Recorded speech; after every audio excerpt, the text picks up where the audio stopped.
축복합니다. 오늘 하나님께 주신 말씀은 우리 여호수아서 1장 1절부터 9절까지 제가 읽도록 하겠습니다. 처음부터 끝까지. 여호와의 종 모세가 죽은 후에 여호와께서 모세의 수종자 눈의 아들 여호수아에게 말씀하여 이르시되 내 종 모세가 죽었으니 이제 너는 이 모든 백성과 더불어 일어나 이 요단을 건너 내가 그들 곧 이스라엘 자손에게 주는 그 땅으로 가라. 내가 모세에게 말한 바와 같이 너희 발바닥으로 밟는 곳은 모두 내가 너희에게 주었노니 곧 광야와 이 레바논에서부터 큰 강 곧 유브라데 강까지 해쪽 속의 온 땅과 또 해지는 쪽 대해까지 너희의 영토가 되리라. 내 평생에 너를 능히 대적할 자가 없으리니 내가 모세와 함께 있었던 것 같이 너와 함께 있을 것임이니라. 내가 너를 떠나지 아니하며 버리지 아니하리니 강하고 담대하라. 너는 내가 그들의 조상에게 맹세하여 그들에게 주리라 한 땅을 이 백성에게 차지하게 하리라. 오직 강하고 극히 담대하여 나의 종 모세가 내게 명령한 그 율법을 다 지켜 행하고 우러나 좌로나 치우치지 말라. 그리하면 어디로 가든지 형통하리니 이 율법책을 내 입에서 떠나게 하지 말며 주야로 그것을 묵상하여 그 안에 기록된 대로 다 지켜 행하라. 그리하면 내 길이 평탄하게 될 것이며 내가 형통하리라. 내가 네게 명령한 것이 아니냐. 강하고 담대하라. 두려워하지 말며 놀라지 말라. 내가 어디로 가든지 내 하나님 여호와가 너와 함께 하느니라 하시니라. 아멘. 제가 오늘 말씀을 준비하는데 아주 인상적인 글을 하나 읽게 되었습니다.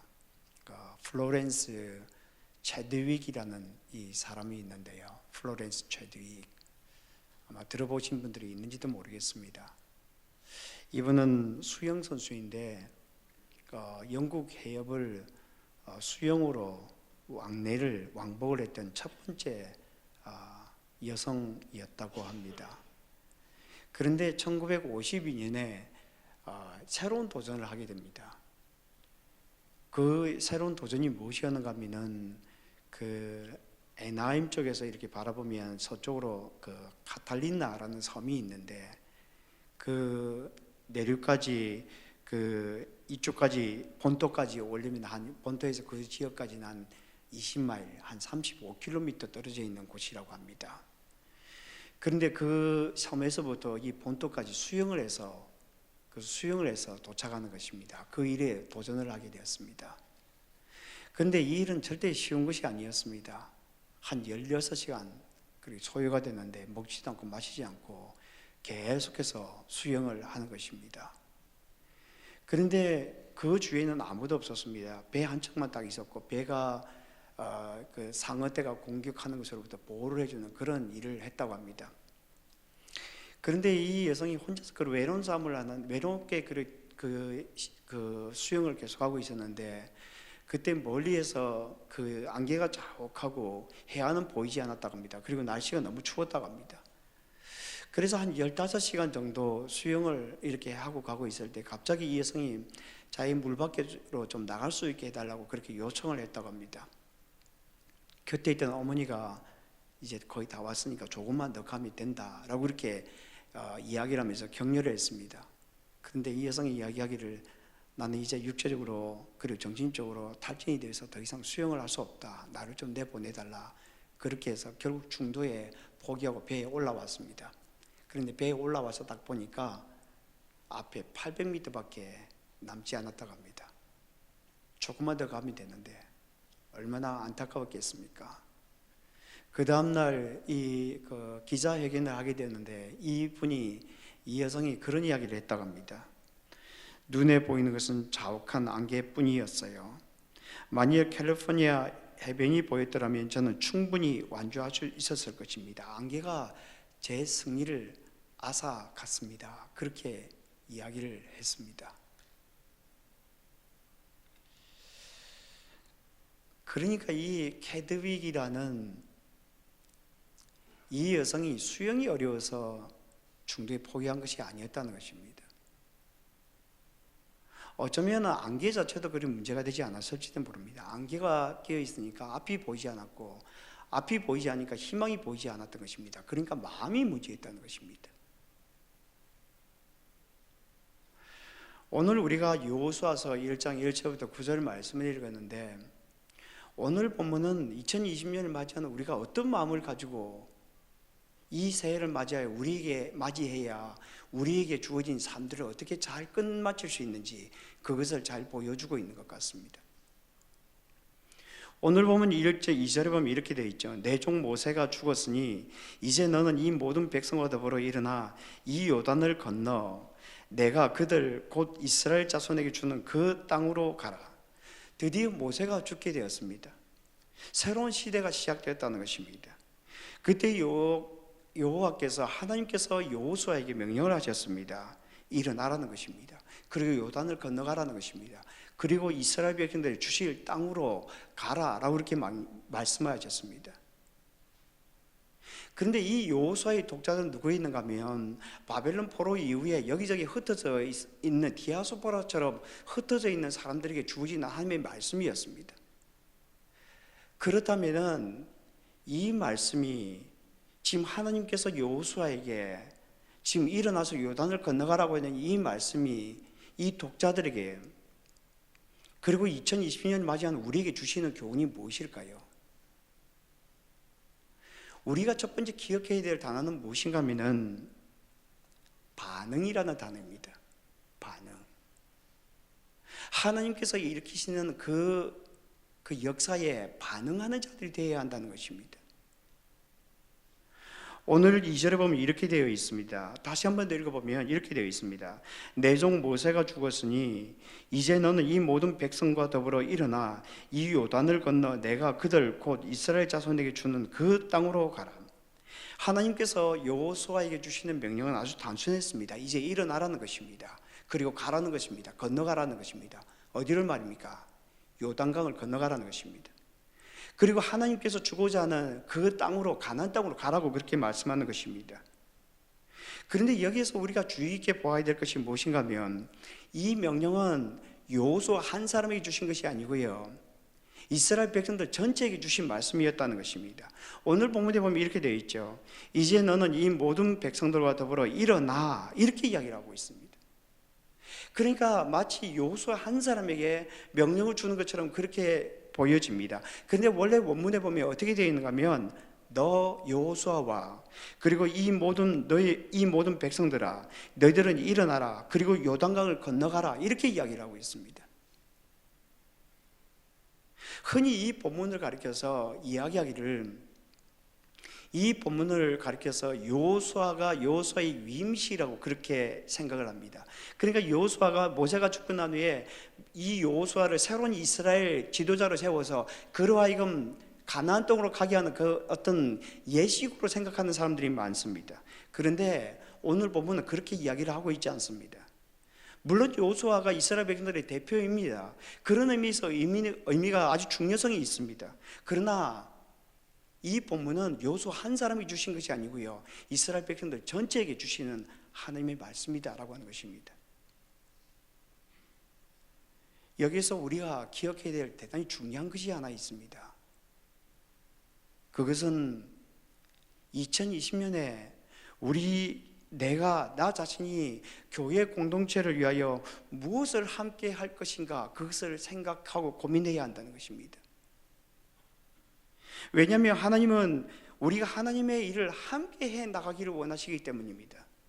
그러니까 이 일은 목사 혼자 하는 것이 아니고 몇몇 지도자만 하는 것이 아니고요, 우리 모두가 함께 해야 될 일이다, 그렇게 말씀하고 있는 것입니다. 중풍병자를 돕는 네 사람을 보십시오.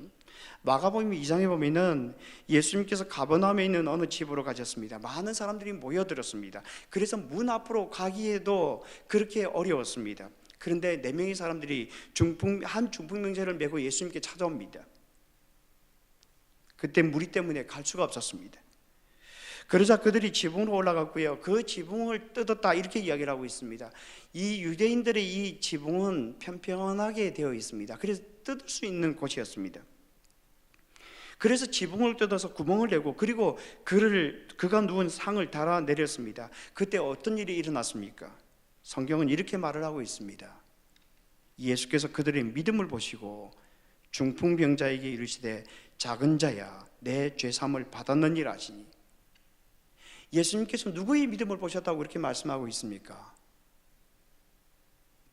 네 사람의 믿음을 보고 하나님께서 이 중풍병자의 병을 고쳐주었다, 이렇게 이야기를 하고 있습니다. 내년에 저희 교회 목표를 올해처럼 은혜로 세워지는 공동체라고 그렇게 정했습니다.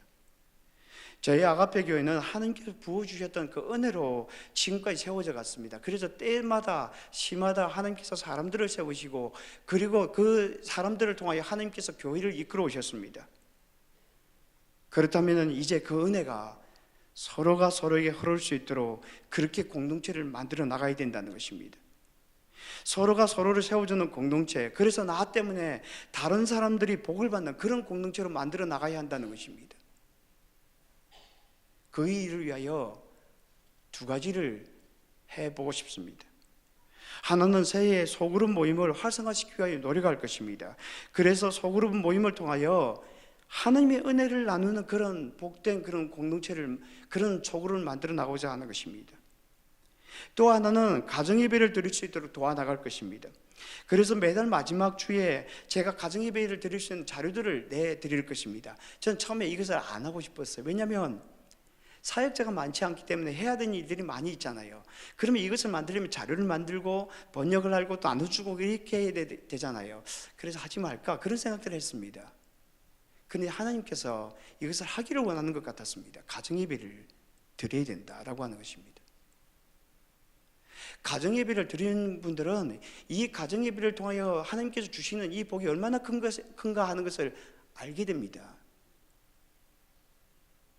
제가 일전에 한번 말씀드렸지만은 제가 목회자로서 이렇게 있으면서 자녀들과 시간을 보내기가 참 쉽지 않습니다.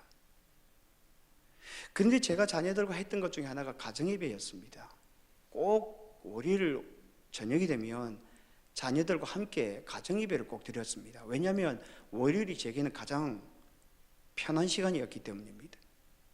그래서 저와 우리 자녀들이 함께 돌아가면서 사회가 다 다릅니다. 그리고 예배 드리는 방식이 각각 다 달랐어요. 그래서 제가 예배 인도할 때도 있고요, 제 아이들이 드릴 때도 있습니다. 그러면 그 아이에게 맡겨둡니다. 그 방식을 그대로.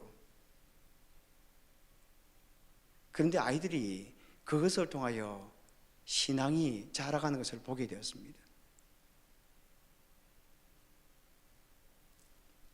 제가 매달 마지막 주에 자료들을 내드릴 것입니다. 그러면 여러분들이 그 자료를 가지고 그날 하든지 아니면 그 중에 한 시간을 정해서 자녀들과 함께 가정예배를 드릴 수 있게 되었으면 좋겠습니다.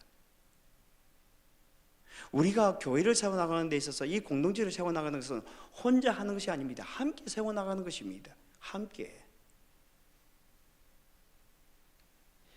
그런데 여기에 이상한 것이 하나 있습니다. 하나님께서 이스라엘 백성들에게 요단강을 건너가라고 하면서 2절에서 이야기하기를 내가 이스라엘 자손에게 줄 그 땅으로 가라라고 이렇게 말씀하셨습니다. 그러니까 미래형입니다. 그런데 3절에서는 내가 이미 너에게 주었노니라고 이렇게 이야기를 하고 있습니다. 과거형입니다. 여러분 혹시 잘못된 것이 아닙니까? 이 앞에서는 미래형으로 이야기하고 있다가 그리고 뒤에서는 과거형을 이야기를 하고 있습니다. 여기에서 하나님께서 우리에게 가르쳐 주고자 하는 교훈이 무엇일까요? 분명 하나님께서 이미 그 땅을 이스라엘 백성들에게 주셨다는 것입니다. 그런데 그 땅을 누구에게 주셨느냐? 하나님의 명령에 반응하는 자가 그 축복을 누리게 된다라고 이렇게 이야기를 하고 있습니다. 오늘 본문 3절을 보십시오. 이렇게 되어 있습니다. 내가 모세에게 말한 바와 같이 너희 발바닥으로 밟는 것은 모두 내가 너에게 주었노니, 하나님께서 여호수아에게 이렇게 말씀하셨습니다. 모두 내가 너에게 주었다 이렇게 말씀하십니다. 누구에게 주었다고 그렇게 말씀하십니까? 너희 발바닥으로 밟는 곳은 모두 내가 너에게 주었다 이렇게 말씀합니다. 그러니까 하나님께서 이스라엘 백성들에게 가나안 땅을 주기로 이미 주어졌다. 그래서 하나님께서 이미 결정하셨다 이렇게 말씀하고 있습니다. 근데 누구에게 주어지는가 하면 그 땅을 향하여 나아가는 자들에게 주어졌다 이렇게 말씀하고 있는 것입니다. 하나님께서 우리에게 무엇인가 하라고 말씀하는 것이 있습니까? 그런데 그 일이 어떻게 될지 확신이 안 서지 않는 그런 분들이 있습니까? 그렇다면 하나님께 대하여 믿음의 반응을 한번 해보십시오. 그럴 때 하나님께서 일으키시는 역사가 무엇인가를 알 수 있게 됩니다. 반응할 때까지는 보이지 않습니다, 여러분. 반응할 때 하나님께서 어떻게 역사하시는지 그것을 보게 된다는 것입니다. 베데스다 목가에 있던 18년 된 병자들 보십시오. 예수님께서 예루살렘으로 올라가셨습니다. 그곳에 베데스다 못이 있었는데 그때 아마 스파 현상이 있었던 것 같습니다. 그 현상이 일어날 때마다 제일 먼저 들어가는 자가 병이 낫게 된다 그렇게 생각했던 것 같습니다. 그래서 그 주변에 수많은 병자들이 있었습니다. 38년 된 병자도 그 중에 하나였습니다. 그런데 예수님께서 그에게 물으셨습니다. 네가 낫고자 하느냐? 그러자 병자가 대답했습니다. 주여, 정말 낫고 싶습니다. 그런데 나를 도와주는 자가 없습니다. 이렇게 이야기를 합니다. 그때 예수님께서 이렇게 말씀하셨습니다. 내 자리를 들고 걸어가라. 아니, 지금 38년 동안 걷지 못했던 그 사람에게 내 자리를 들고 걸어가라 그렇게 말씀하는 것이 이상하지 않습니까? 그런데 성경을 보면 이렇게 되어 있습니다. 그 사람이 곧 나아서 자리를 들고 걸어가니라. 이 사람이 언제 자기가 나음을 입었다는 것을 알게 되었을까요? 성경은 아무런 말을 하고 있지 않습니다. 그러나 한 가지 아는 것은 그가 자리에 일어났고요, 그리고 자기가 사용하던 모포를 들고 걸어갔다라고 하는 것입니다. 하나님께 반응할 때에 우리 눈이 뜨이게 됩니다.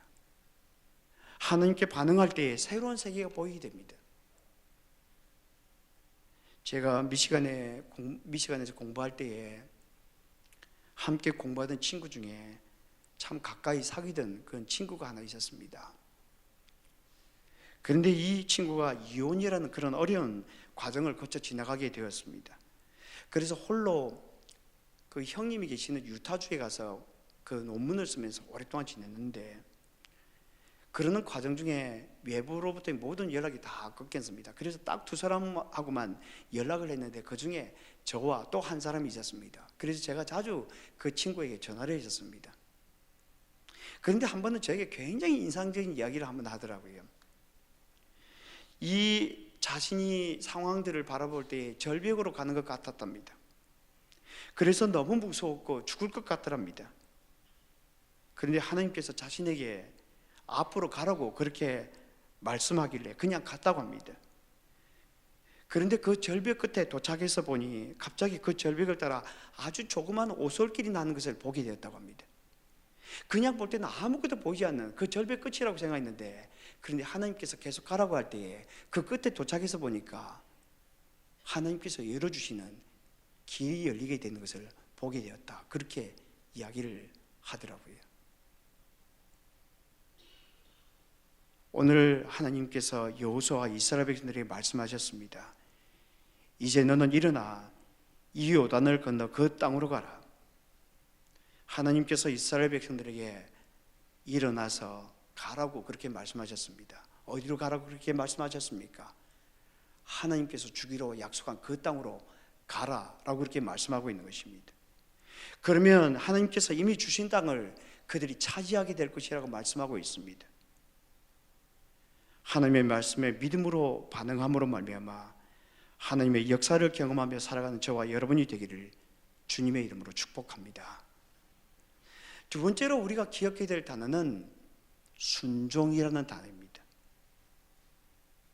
우리는 강하고 담대하여 하나님의 말씀에 순종해야 한다는 것입니다.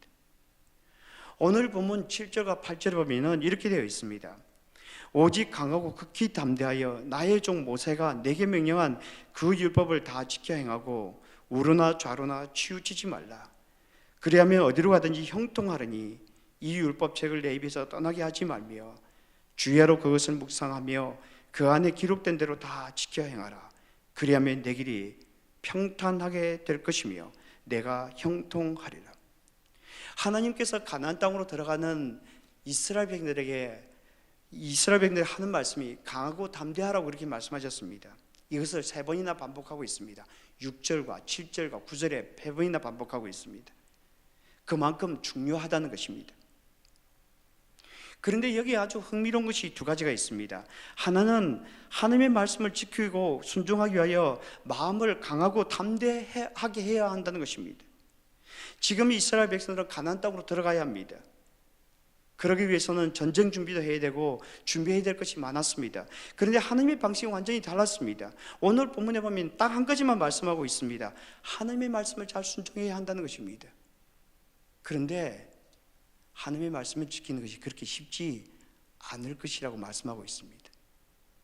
하나님의 말씀에 순종하는 것이 그렇게 만만치 않다는 것을 이야기를 해주고 있습니다. 그래서 마음을 강하게 하라는 것입니다. 그리고 담대하라라고 그렇게 말씀하고 있습니다. 또 하나는 하나님의 말씀에 순종하면 하나님께서 이스라엘 백성들과 함께 하신다, 그렇게 말씀하고 있습니다. 오늘 보면 9절에 보면 이렇게 말씀하고 있습니다. 내가 너에게 명령한 것이 아니냐, 강하고 담대하라, 두려워하지 말라, 놀라지 말라, 내가 어디로 가든지 내 하나님 여호와가 너와 함께 하느니라 하시니라. 하나님의 명령은 아주 단순합니다. 두려워하지 말라, 놀라지 말라는 것입니다. 왜냐하면 하나님께서 함께 하시기 때문입니다. 하나님께서 함께 하신다는 말씀이 무슨 말입니까? 하나님의 말씀이 함께 하신다는 것입니다. 우리 그리스도인들은 말씀의 사람이 되어야 합니다. 왜냐하면 하나님께서 말씀과 함께 역사하시기 때문입니다. 우리 그리스도인들은 하나님의 말씀을 가슴에 새기고 또 새겨야 합니다.